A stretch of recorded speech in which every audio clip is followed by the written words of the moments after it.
A Humble Shepherd's Journey, remembering Pope Francis and his legacy of kindness. The world stood still upon hearing the news of Pope Francis's death.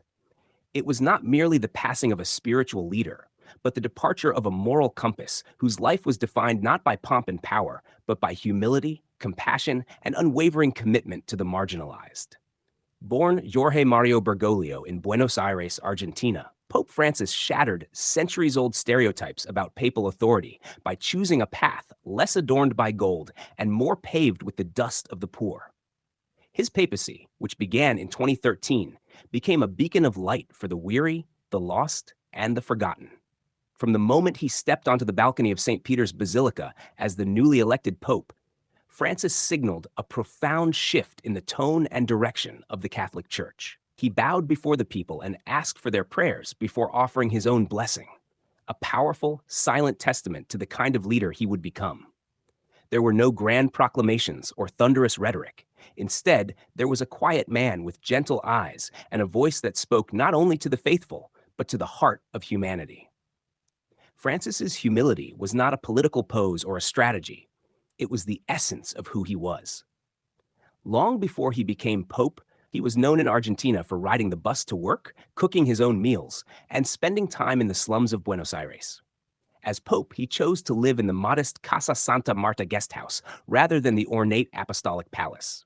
He wore simple white garments and an iron cross, rejecting the gilded accessories of papal luxury. These choices, small to some, sent a resounding message to the world. Greatness lies not in status, but in service. But humility, in Francis's case, was always intertwined with action. One of his earliest and most powerful gestures was the washing of the feet of prisoners, including Muslims and women, during Holy Week.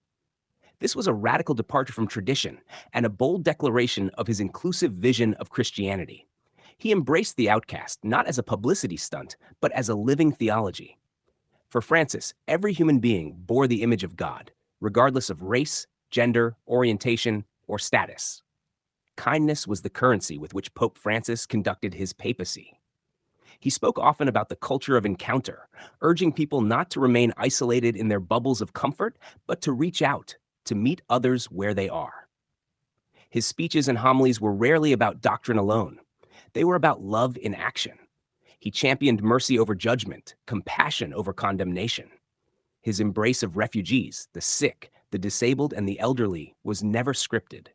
It was spontaneous, flowing from a heart that beat in rhythm with the suffering of others. Under his leadership, the Catholic Church opened its arms wider than ever before. He called for understanding and pastoral care for divorced and remarried Catholics, and signaled a more open tone toward the LGBTQ+ community. While he upheld the teachings of the Church, he challenged its members to approach these teachings not as a weapon, but as a salve. "Who am I to judge?" became one of his most quoted and controversial statements, a simple sentence that nevertheless reflected profound theological courage. He also brought kindness to the global stage, using his moral authority to advocate for justice beyond the Church. He became an outspoken critic of economic inequality, environmental degradation, and political corruption. His encyclical Laudato Si was a passionate plea for ecological awareness, connecting the fate of the planet with the plight of the poor. He met with world leaders, not to accumulate influence, but to remind them of their responsibility to the vulnerable. Perhaps most telling of Francis's humility was his approach to leadership. He listened. He convened synods not as a rubber stamp for his own agenda, but as genuine opportunities for dialogue. He acknowledged his limitations and the sins of the Church, particularly in relation to clerical abuse, with a sorrow that seemed to weigh on his soul. He sought forgiveness, not deflection. In doing so, he reminded the world that even the highest offices are not exempt from accountability. As the news of his passing spread, tributes poured in from all corners of the globe, from devout Catholics to secular leaders, from street children in Manila to migrant workers in Lampedusa. The chorus was the same. He was kind. It is rare in today's world to find a figure so universally respected, not for might, but for mercy.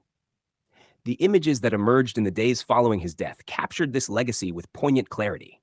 The Pope embracing a disfigured man in St. Peter's Square, tenderly holding a baby in the crowd, bowing his head in prayer amid ruins and rubble. These were not isolated moments, but the rhythm of a life spent in service. Francis did not leave behind monuments of stone or declarations of supremacy. He left footprints in the hearts of millions, gentle, firm, and enduring. He left a church more open, more aware, and more committed to the gospel's call to love. As we mourn his death, we are called to remember not only what he said, but how he lived. We are challenged to embody his message in our own lives, to speak less and do more, to judge less and listen more, to love not only in words, but in deeds. Pope Francis once said, "Rivers do not drink their own water. Trees do not eat their own fruit.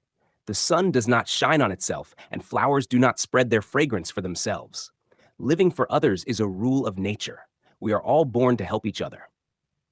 In these words lie the heart of his life's mission, a call to selfless service and boundless kindness. Though his physical presence may be gone, his spirit lives on, not in grand cathedrals, but in simple acts of love. His humility, so radical in a world of ego, and his kindness, so radiant in a world of division, remain his most enduring legacy. We have lost a pope, but we have gained a saint in the memory of a man who truly walked with us and whose heart, even in silence, continues to speak.